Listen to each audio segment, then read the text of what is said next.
mathématique est intervenue à plusieurs niveaux dans toute la grande aventure qui a mené à la découverte du boson de Higgs.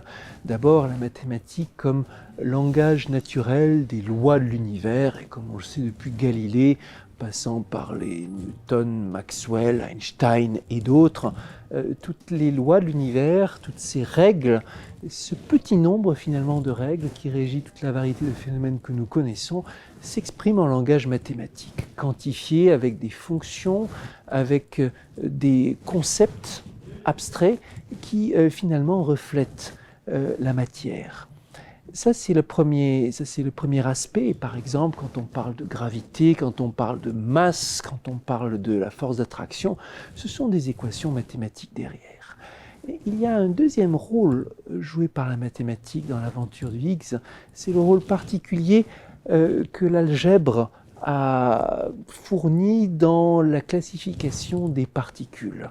Au fur et à mesure que les physiciens ont découvert au cours du XXe siècle de nouvelles particules élémentaires, ils ont compris qu'elles se rangeaient selon certains schémas, certaines symétries, et dans une configuration où presque toutes les cases possibles étaient remplies, sauf une, eh bien, venait l'idée que cette case manquante devait elle aussi pouvoir être remplie, que c'était le boson de Higgs, une particule qui viendrait compléter le tableau, comme dans une gigantesque collection de minerais où manquerait la pièce qui ramènerait l'unité dans toute la collection.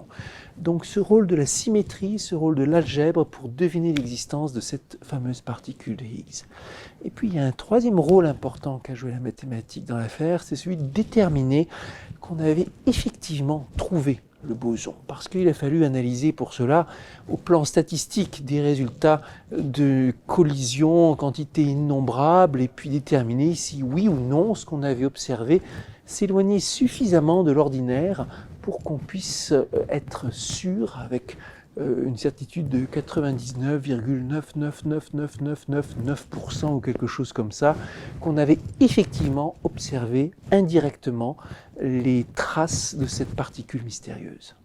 Après le Higgs, le modèle standard est validé, et après, plein de problèmes qui restent. Certains vous diront maintenant le nouveau défi c'est la supersymétrie. D'autres s'avoueront ouvertement déçus de ce que le modèle standard a été confirmé de manière aussi parfaite. Et nombreux sont ceux qui disent qu'il y a quelque chose qui ne va pas, qu'il y a des indices qu'on n'est toujours pas arrivé à complétion, à quelque chose de satisfaisant.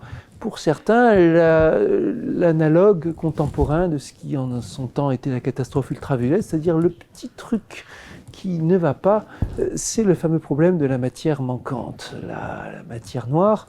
Et est-ce qu'il s'agit de raffiner la physique pour trouver quelque part cette matière dans une autre forme d'interaction, ou est-ce qu'il s'agit de changer le modèle mathématique que nous avons? Ok, le modèle standard marche si bien, mais, il y a toujours un doute possible dans toutes les sciences naturelles, à l'exception de la mathématique, comme nous le rappelait Einstein.